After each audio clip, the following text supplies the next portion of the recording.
Estás cantando música tradicional mexicana, vestido impecable, voz impecable, apellido histórico, representas tradición, disciplina, cultura. Eres básicamente la versión modo elegante del regional mexicano y de pronto, sin cambiar de género, sin lanzar una canción polémica, sin entrar a un reality, tu nombre empieza a aparecer más en cuentas de chisme que en playlists. No por un escándalo legal, no por una pelea pública transmitida en vivo, no por una declaración incendiaria, sino por enamorarte. Y el internet decidió que eso era suficiente para abrir temporada nueva. Ángela Aguilar pasó de ser la princesa intocable del regional a convertirse en uno de los nombres más discutidos del espectáculo latino reciente. Y lo interesante no es el romance, lo interesante es lo que pasó después. Antes del ruido mediático, su marca era clarísima: dinastía musical reconocida, talento vocal real, imagen tradicional, cuidada, disciplinada. Era coherente, era estable, representaba valores familiares y orgullo cultural. En un entorno donde muchos artistas viven de la polémica, ella vivía de la técnica. Y cuando una figura pública proyecta estabilidad casi perfecta, el público no espera un error. El público espera que la historia nunca cambie. Pero la perfección tiene un problema: no deja espacio para matices. Y cuando aparece un matiz, el contraste parece más grande de lo que realmente es. Cristian Nodal termina una relación pública. Tiempo después aparece con Ángela. Eso es lo verificable. Lo que ocurrió después no fue un comunicado oficial, fue un fenómeno digital.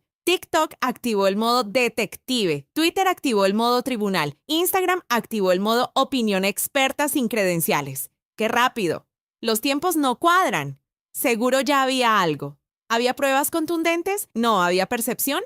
Muchísima. Y en la era digital la percepción viaja más rápido que cualquier aclaración. Aquí es donde la narrativa empieza a transformarse. No porque hubiera evidencia sólida de algo incorrecto, sino porque la historia que el público tenía en la cabeza dejó de ser cómoda. Cuando construyes una imagen pública basada en tradición y valores, el público espera coherencia absoluta, incluso en tu vida privada. Y el problema es que la audiencia no distingue entre persona y personaje. Para muchos fans leales, la reacción fue simple: déjenla vivir. Argumentaban que nadie externo conoce los tiempos reales, que no es responsable de decisiones anteriores de otras personas y que el odio era desproporcionado. Separaron música de vida personal. Pero también apareció otro grupo, no necesariamente lleno de odio, sino de desconcierto. Personas que sentían que la narrativa ya no encajaba con la imagen que habían comprado. Y aquí está la clave: no estaban reaccionando solo a un romance, estaban reaccionando a una ruptura de coherencia en la historia pública. Cuando el público siente que la historia cambió sin aviso, aparece la sensación de traición, incluso si no hay un hecho objetivamente incorrecto. Y luego está el público general, ese que quizá no escucha sus canciones, pero sí participa en la conversación, porque el drama es más fácil de consumir que una interpretación vocal impecable. Hay algo que casi nadie menciona: el internet necesita protagonistas constantes. Cada cierto tiempo surge una figura femenina que se convierte en epicentro de análisis, juicio y sobreinterpretación. Y el nivel de escrutinio suele ser más intenso. Si sonríe, está fingiendo. Si no sonríe, está fría. Si habla, está justificándose. Si guarda silencio, está escondiendo algo. Es un tablero donde cada movimiento es cuestionado. Y aquí entra la parte estratégica que incomoda a muchos. La controversia aumenta visibilidad. No es teoría, es dinámica digital. Antes de la polémica, su conversación estaba concentrada en el nicho musical. Después, su nombre empezó a circular en audiencias que antes no interactuaban con su contenido. Más búsquedas, más menciones, más videos de reacción, más análisis. Eso significa que alguien planeó una estrategia de caos.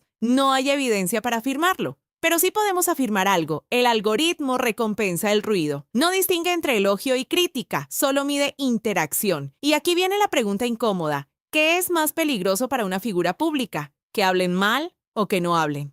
La irrelevancia es silenciosa, la polémica es ruidosa y el ruido posiciona. Eso no significa que el hate sea positivo. El impacto emocional es real, la presión mediática es real, pero desde una perspectiva de posicionamiento, su nombre dejó de estar solo asociado a tradición musical y empezó a estar asociado a conversación constante. Y cuando una artista joven enfrenta una ola de opinión pública masiva, se pone a prueba algo más importante que la imagen: la resiliencia. Porque la reputación no se destruye solo con críticas, se destruye cuando la narrativa negativa se mantiene sin contrapeso. En este caso lo que vimos fue polarización, no desaparición. Sigue lanzando música, sigue presentándose en eventos, sigue generando conversación. No fue cancelación total, fue transformación de percepción. Y eso revela algo más grande que una historia romántica. Revela cómo funciona la cultura digital actual. No basta con talento, no basta con disciplina. La imagen pública es un ecosistema frágil donde cada movimiento se amplifica. También hay un componente cultural. Cuando una artista representa tradición, el público proyecta sobre ella expectativas simbólicas. Ya no es solo una cantante, es un ícono de algo más grande. Y cuando el ícono toma decisiones humanas, el público reacciona como si la institución hubiera cambiado. Pero aquí está la parte que muchos olvidan. Detrás del personaje hay una persona joven viviendo decisiones personales bajo una lupa masiva. El público analiza meses de su vida en clips de 30 segundos y esos clips se convierten en narrativa dominante. El fenómeno no trata solo de ella, trata de cómo consumimos historias hoy. Tratamos relaciones como temporadas de serie, esperamos giros dramáticos, elegimos bandos, creamos teorías y luego pasamos al siguiente tema cuando el algoritmo nos ofrece uno nuevo. Entonces, ¿qué pasó realmente? Pasó lo que pasa cuando una figura pública con imagen sólida entra en una historia que genera especulación. Pasó lo que pasa cuando la audiencia siente que la narrativa cambió. Pasó lo que pasa cuando el algoritmo detecta conflicto y lo multiplica. ¿Es villana? No hay pruebas que sustenten eso.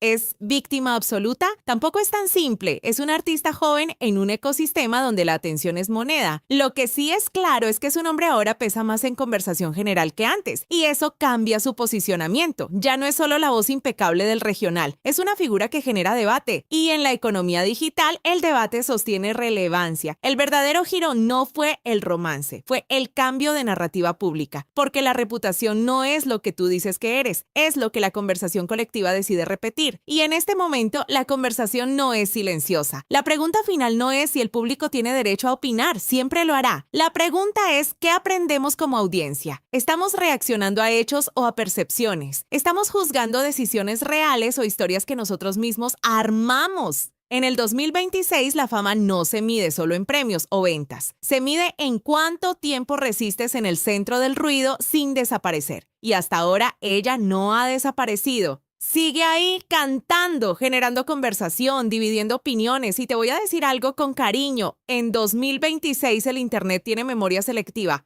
Nos indignamos con intensidad olímpica, pero también olvidamos con velocidad profesional. Hace un año parecía el tema del fin del mundo. Hoy muchos ya no recuerdan ni la cronología exacta, pero eso sí, la opinión nunca faltó. Porque seamos honestos, nos encanta opinar. Somos expertos en relaciones ajenas, doctores en moral pública y analistas certificados por la Universidad de TikTok. Vemos una foto y ya tenemos teoría. Vemos una historia y ya tenemos sentencia. Y lo mejor es que todo lo hacemos gratis. Pero aquí va lo interesante. Mientras nosotros debatíamos en comentarios, la vida siguió. La música siguió, los conciertos siguieron, el algoritmo siguió trabajando horas extra. Entonces la pregunta real no es si ella cambió, la pregunta es si nosotros cambiamos la historia en nuestra cabeza. ¿Estábamos reaccionando a hechos o a lo que nos hizo sentir el chisme? Porque a veces no nos molesta lo que pasó, nos molesta cómo nos hizo verlo. Y ahora sí, quiero leerte de verdad. No el comentario automático, no el team esto o team lo otro.